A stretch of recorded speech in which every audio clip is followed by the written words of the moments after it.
Hello everyone, this is Kritika and welcome to our YouTube channel Rules of Commerce. In the last class, we were discussing about Chapter 4 of Accounts, that is Recording of Transactions Part 2. And in that chapter, we were dealing with the sales book. Sales book क्या होता है, हम ये पढ़ रहे थे. Continuing with that, for today our topic is Sales Book Numericals. ये है हमारा क्वेश्चन नंबर 4 हमारे T.S.ग्रेवाल बुक का. तो हम करने वाले हैं प्रैक्टिकल प्रॉब्लम नंबर 4. कौन सा बुक है ये?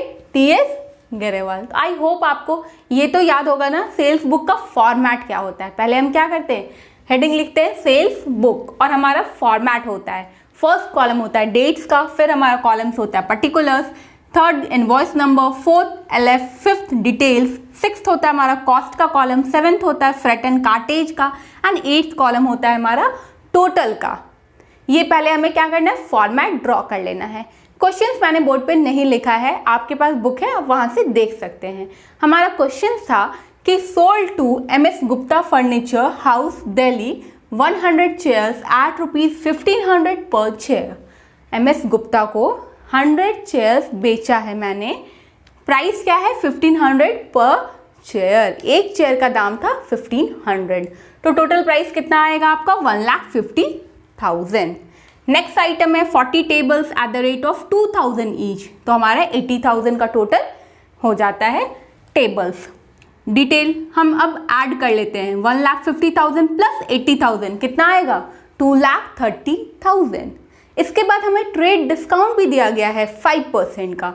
ट्रेड डिस्काउंट हमेशा माइनस करते हैं तो हम लेस TD मैंने शॉर्ट फॉर्म में लिखा है trade discount at the rate of 5%. 2,30,000 का जब आप ट्रेड डिस्काउंट 5% कैलकुलेट करेंगे तो अमाउंट आएगा 11,500. अब 2,30,000 में से 11,500 माइनस करना है तो हमारा फाइनल अमाउंट है 2,18,500. ये जो हमारा फाइनल अमाउंट है उसे हम कैलकुलेट करेंगे. डिटेल्स कॉलम में हम लिख रहे हैं, फिर डबल लाइन से क्लोज करेंगे एंड सेम अमाउंट को हम कॉस्ट कॉलम में भी लिखेंगे एंड टोटल कॉलम में भी लिखेंगे. फ्रेट एंड कार्टेज होता तो हम यहाँ भी लिखते, बट फ्रेट एंड कार्टेज नहीं है तो हमने यहाँ पे हाइफन दे रखा है. नेक्स्ट है अप्रैल 10 का transaction. MS Ajit Singh and sons Kolkata से हमने 150 desk at the rate of 1000 per desk हमने सामान बेचा है उन्हें. 150 डेस्क हमने खरीदा 1000. ईच डेस्क का प्राइस है 1000. कैलकुलेट करेंगे 1,50,000. 160 chairs eight the rate of 1500 per chair. इसे भी कैलकुलेट करें तो टोटल अमाउंट आता है 2,40,000. 1,50,000 प्लस 2,40,000 3,90,000. इसमें से हम ट्रेड डिस्काउंट 5% माइनस करेंगे, वो हमारा अमाउंट है 19,500. 3,90,000 में से जब आप माइनस करेंगे 19,500 तो आपका फाइनल अमाउंट होगा 3,70,500. ये 3,70,500 डिटेल्स कॉलम में लिखने के बाद हम डबल लाइन से क्लोज करते हैं. फिर सेम अमाउंट को हम कॉस्ट में भी दिखाते हैं, सेम अमाउंट को हम टोटल में भी शो करते हैं. थर्ड है हमारा MS ideal furniture house Darjeeling से 10 सोफा सेट्स खरीदा 75,000 ईच. टोटल अमाउंट आएगा 7,50,000. 5 अलमीरा eight the rate of 3,000 each 15,000. 25 round tables eight the rate of 4,000 each 1 lakh. इसे हम टोटल करें तो 8,65,000 होता है. इसमें हमें ट्रेड डिस्काउंट माइनस करना है 10%, 86,500. क्या होगा, 86,500. 8,65,000 में से माइनस करेंगे हम 86,500 तो हमारा टोटल वैल्यू आएगा 7,78,500. इसी अमाउंट को हम कॉस्ट के कॉलम में और डिटेल्स के कॉलम में शो करेंगे. अब नेक्स्ट स्टेप क्या है, ये सारे ट्रांजैक्शन अप्रैल के हैं, तब अप्रैल एंड मतलब अप्रैल 30 को हम डेट लिखेंगे अप्रैल 30 और पर्टिकुलर्स कॉलम में लिखेंगे sales account credit. Sales account credit, journal entry तो याद है ना, सेल्स अकाउंट क्या होता है, क्रेडिट होते हैं. अब हमें टोटल करना है, ये कॉस्ट कॉलम और टोटल का कॉलम को टोटल करना है. टोटल करने के बाद हमें आ रहा है 13,67,500. 13,67,500। तो हमारा सेल्स बुक का टोटल है 13,67,500। यहीं से आपका होगा लेजर अकाउंट्स बनाने बोला जाएगा। क्या है नेक्स्ट स्टेप है, क्वेश्चन का नेक्स्ट पार्ट है कि लेजर अकाउंट्स बनाने हैं। लेजर अकाउंट्स कैसे बनाने हैं उस पर हमने एक फुल चैप्टर किया है, इसलिए मैंने यहाँ पे लेजर अकाउंट्स नहीं बनाए हैं और मैंने लास्ट क्लास बताया भी था। आई होप आप वो कर लेंगे। पहला लेजर बनेगा MS गुप्ता फर्नीचर का, सेकंड होगा Ajit Singh and sons, third होगा आइडल फर्नीचर एंड फोर्थ होगा सेल्स अकाउंट। इन शॉर्ट मैं बताती हूँ। MS गुप्ता फर्नीचर का मैंने लेजर अकाउंट बनाया, ये डेबिट हुआ है तो हम डेबिट साइड पे जाके अमाउंट लिखेंगे 2,18,500। फिर लेजर अकाउंट को हम टोटल करेंगे, बैलेंस करते हैं ना, balance carried down, balance brought down. Same उसी तरीके से अजीत सिंह आइडल फर्नीचर का भी लेजर अकाउंट हम बनाएंगे। फोर्थ आएगा हमारा सेल्स अकाउंट। सेल्स अकाउंट यहाँ पे क्रेडिट हुआ है तो हम क्रेडिट साइड पे जाके ये सारे अमाउंट लिखेंगे और फिर हम लेजर अकाउंट को बैलेंस कर लेंगे। आई होप आपको ये क्वेश्चन समझ आया होगा। नहीं समझ आया तो आपको एक सिंपल सा काम करना है, आपको मुझे कमेंट सेक्शन में पूछना है या फिर मुझे आप इंस्टाग्राम पे डायरेक्टली DM भी कर सकते हैं। आई होप आपको समझ आया हो। नेक्स्ट टॉपिक है हमारा sales return book.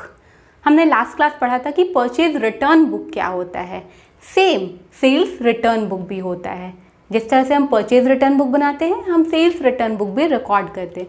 Sales return book है क्या है, एक सब्सिडरी बुक्स है। सेल्स बुक बनाएंगे, सेल्स बुक में हम क्या रिकॉर्ड करते हैं, हम सामान बेचते हैं बट हमने सामान उधार में बेचा है तो उसे हम कहाँ रिकॉर्ड करें, हम सेल्स बुक में रिकॉर्ड करते हैं। सेम हमने सामान बेचा, जो हमारा परचेजर है मतलब जिसको हमने सामान बेचा है उसे वो सामान पसंद नहीं आया, वो हमें क्या करेगा, रिटर्न कर देगा। उसे पसंद नहीं आया, आपको भी, आप मार्केट से कोई सामान लेके आते हैं, आपको वो सामान पसंद नहीं आता है, आप क्या करते हैं, उसे रिटर्न कर देते हैं, वापस करके आ जाते हैं ना दुकान वाले को। सेम मैंने भी अपना सामान बेचा, एक परचेज़र को मैंने सामान दिया है, मैंने सामान बेचा है, अब मेरे परचेज़र को वो सामान पसंद ही नहीं आया तो वो रिटर्न कर दिया मुझे। अब इसके एंट्री कहाँ करें, अकाउंट्स में, आपके बिजनेस में ईच एंड एवरी एक्टिविटी का एक एंट्री होता है। हम ट्रांजैक्शंस को रिकॉर्ड करते हैं, ईच एंड एवरी एक्टिविटी को हम अपने बुक्स ऑफ अकाउंट में रिकॉर्ड करते हैं। तो सेम हमने सामान बेचा है, कैश में बेचा तो कैश बुक में रिकॉर्ड करें, अगर सामान बेचा है बट उधार में बेचा तो सेल्स बुक में, अगर जो सामान बेचा उधार में बेचा था बट वो रिटर्न आ गया तब कहाँ रिकॉर्ड करें, सेल्स रिटर्न बुक। और सेल्स रिटर्न बुक को ही हम रिटर्न्स इनवर्ड बुक भी बोलते हैं, रिटर्न्स इनवर्ड बुक।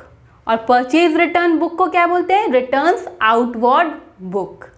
ये जो टर्म है ना, याद रखिएगा, आपके क्वेश्चंस में इन स्पाइट ऑफ ये लिखा हो कि सेल्स बुक और परचेज बुक बनाइए, ये लिखा हो रहा है कि रिटर्न इनवर्ड बुक बनाइए या फिर रिटर्न आउटवर्ड। अब शायद आपको एग्जामिनेशन में थोड़ा कंफ्यूजन हो जाएगा, रिटर्न इनवर्ड किसको बोलते हैं, रिटर्न आउटवर्ड किसको बोलते हैं। पैनिक में ऐसा हो जाता है, तो आप एकदम कूल एंड काम होके पहले ये सोचिए, आप एक बिजनेसमैन है, ठीक है, सामान वापस आया, सामान आपका वापस आया तो शायद वो रिटर्न इनवर्ड है, सामान आ रहा है ना। उसी तरह से रिटर्न आउटवर्ड, आप सामान जाके दे रहे हैं तो वो रिटर्न आउटवर्ड। मैंने एक सिंपल सा बस ऐसे लाइन आपको याद रखने के लिए, आपको ईजिली याद रहे इसलिए आपको बता दिया। तो सेल्स रिटर्न बुक क्या होता है, सेल्स रिटर्न बुक में हम क्या करते हैं, मैंने जो सामान उधार में बेचा था ना वो सामान वापस आ गया मुझे, तो अब हम इसे कहाँ रिकॉर्ड करें, sales return book. Sales return book, a book to record return of goods sold on credit. ये सारी बातें हम लोग तभी कर रहे हैं जब हम उधार में बेचेंगे। अगर हमने कैश में बेचा तो कैश बुक में रिकॉर्ड कीजिए और काम खत्म, बट हमने उधार में बेचा है तो अब हम क्या करें, क्रेडिट में बेचा था और वो गुड्स वापस आ गया तो रिकॉर्ड कहाँ करना है, सेल्स रिटर्न बुक, और इसे ही हम रिटर्न्स इनवर्ड बुक भी बोलेंगे। Credit note is prepared on its basis sales return book. Credit note को हम बनाते हैं, सेल्स रिटर्न बुक में हम क्या करते हैं ना, क्रेडिट नोट बनाते हैं। सेल्स रिटर्न बुक में क्रेडिट नोट भी बनाते हैं। अगर हमें सामान हमें वापस कर गया हमारा परचेजर तो वो क्रेडिट नोट। डेबिट नोट याद है ना, जब परचेज रिटर्न पढ़ रहे थे तो हमने पढ़ा था डेबिट नोट। सेल्स रिटर्न तो फिर क्रेडिट नोट। अब क्रेडिट नोट क्या होता है, एक ये डॉक्यूमेंट है जिसका वो प्रूफ है, जो एविडेंस है कि हमने क्या किया है, डेटर के अकाउंट में क्रेडिट एंट्री कर दी है। इसका प्रूफ क्या होगा, credit note, a document evidencing that a credit entry has been recorded to the account of the debtor. Debtor के अकाउंट में हमने क्रेडिट एंट्री कर दी है, इसका प्रूफ क्या है, क्रेडिट नोट। अब सेल्स रिटर्न बुक जो है वो किसके बेसिस पे बनेगा, क्रेडिट नोट के बेसिस पे। सेल्स रिटर्न बुक हम बनाएंगे क्रेडिट नोट के बेसिस पे। क्रेडिट नोट का किस तरीके का होता है, क्रेडिट नोट जो सामान मुझे वापस कर रहा है वो अपना पूरा एड्रेस लिखेगा, पर्टिकुलर्स में वो सारे डिटेल्स मेंशन करेगा, कितना सामान और कितने में उसने खरीदा था, और लास्ट में वो अपना साइन कर रहा होता है। तो ये होता है आपका क्रेडिट नोट। नेक्स्ट है हमारा सेल्स रिटर्न बुक। अब सेल्स रिटर्न बुक का फॉर्मेट क्या होता है, क्योंकि हमें न्यूमेरिकल सॉल्व करने हैं ना, सेल्स रिटर्न बुक पे भी फॉर्मेट होगा dates, particulars, credit note number, ledger folio, details and amount. In total हमारा 1 2 3 4 5 6 कॉलम्स है। 6 कॉलम्स है हमारा सेल्स रिटर्न बुक में। फर्स्ट कॉलम डेट्स का, सेकंड पर्टिकुलर्स का, third credit note number, fourth है लेजर फोलियो, फिफ्थ है डिटेल्स एंड सिक्स्थ है हमारा अमाउंट। ये फॉर्मेट जो है आपको और क्लियर होगा जब हम न्यूमेरिकल्स करेंगे। और कोई भी अकाउंट बनाइए, कोई भी बुक बनाइए, लास्ट में आपको टोटल करना ही है। तो इसे भी हम क्या करेंगे, टोटल करेंगे। हम टोटल करेंगे, जैसे हमने परचेज रिटर्न बुक किया है उस तरह से ही सेल्स रिटर्न बुक है। नेक्स्ट हम करने वाले हैं सेल्स रिटर्न बुक का न्यूमेरिकल्स। ये है हमारा क्वेश्चन नंबर 10 ts.ग्रेवाल बुक का। क्वेश्चन नंबर 10 हमें बोलता है कि हमें सेल्स रिटर्न बुक प्रिपेयर करना है और साथ में ही हमें लेजर अकाउंट्स भी बनाने हैं। सेल्स रिटर्न बुक हम हेडिंग लिखेंगे और फिर हम फॉर्मेट बनाएंगे। फॉर्मेट क्या है, dates, particulars, credit note number, LF, details और अमाउंट। तो ये मैंने यहाँ पे फॉर्मेट ड्रॉ कर दिया है। हमारा first question that is question number 10 ये था कि रमा स्टोर्स दिल्ली ने हमें वापस किया सामान। कौन सा सामान, 2 TV at the rate of 20,000 each. मतलब 2 टीवी उन्होंने रिटर्न किया है और एक टीवी का प्राइस था 20,000 ईच। तो मैंने 20,000 इंटू 2 करेंगे 40,000। अब हम डबल लाइन से यहाँ क्लोज करेंगे और सेम अमाउंट को हम यहाँ भी अमाउंट के कॉलम में शो करेंगे। नेक्स्ट था हमारा सोहन सिंह एंड कंपनी ने 3 washing machine eight the rate of 10,000 each return किया था। तो हमने पर्टिकुलर्स में सारे डिटेल्स लिख लिए हैं और फिर 3 इंटू 10,000 दैट इज 30,000। तो हमने यहाँ पे 30,000 लिखा। 30,000 को फिर से हम डबल लाइन से क्लोज कर देंगे और ये 30,000 अमाउंट हम अमाउंट के कॉलम में भी मेंशन करेंगे। नेक्स्ट, ये सारे ट्रांजैक्शन हमें फेब के थे। तो अब हम क्या करें, लास्ट में हम टोटल करते हैं। लास्ट में हम क्या करते हैं, टोटल करते हैं। फेब का लास्ट डेट क्या होगा, फेब 28। फेब 28 डेट्स के कॉलम में हम लिखेंगे और पर्टिकुलर्स के कॉलम में हम लिखेंगे sales return account debited. Sales return account debited और अमाउंट का जो कॉलम है उसे हम टोटल करेंगे। तो हमारा अमाउंट आ रहा है 70,000। तो ये था हमारा 70,000 एंड इसके साथ हमारा सेल्स रिटर्न बुक कंप्लीट हो गया। अब नेक्स्ट हमें क्या करना है, लेजर अकाउंट्स बनाने हैं। फिर से मैं वही सेम बात आपको बोलूँगी, लेजर अकाउंट्स आपको बनाना आता है क्योंकि हमने पूरा एक चैप्टर डील किया है लेजर अकाउंट्स कैसे बनाने हैं। एक सिंपल सा एग्जांपल बस छोटा सा समझा देती हूँ in short. Rama stores and Delhi, Sohan Singh and company and sales return account, ये 3 लेजर अकाउंट्स आपके बनेंगे। ये सारे आपके क्या हुए हैं, क्रेडिट हुए हैं। तो आप क्रेडिट साइड पे जाएंगे और लिखेंगे। ये सेल्स रिटर्न अकाउंट क्या होगा, डेबिट हुआ है। तो आप डेबिट साइड पे जाएंगे और Rama stores Delhi, Sohan Singh and company ये लिखेंगे विद द अमाउंट और फिर आप टोटल करेंगे, आप बैलेंस करेंगे। आप अकाउंट हमेशा बैलेंस कर देना, balance carried down, balance brought down. तो आई होप आपको तो ये क्लियर होगा। नहीं समझ आया तो आप मुझसे कमेंट सेक्शन में पूछ लीजिए या फिर डायरेक्टली आप मुझे DM कर दीजिए। लिंक डिस्क्रिप्शन बॉक्स में प्रोवाइडेड है। ईच एंड एवरी क्वेश्चन हम TS ग्रेवाल का सॉल्व कर रहे हैं और सबके लिंक आपको डिस्क्रिप्शन बॉक्स में मिलेगा। मैंने एक हेडिंग दिया है लिंक टू नोट्स और उसके साथ आपको लिंक मिलेगा सारे नोट्स का। ईच एंड एवरी क्वेश्चन मैंने टी.एस. ग्रेवाल के सॉल्व किए हैं और लिंक डिस्क्रिप्शन बॉक्स में है, तो go and check and don't miss it. That's all for today. Bye bye बच्चों, keep learning, keep hustling and don't forget to like, share and subscribe and do hit the bell notification icon to get the latest update. Bye bye, take care.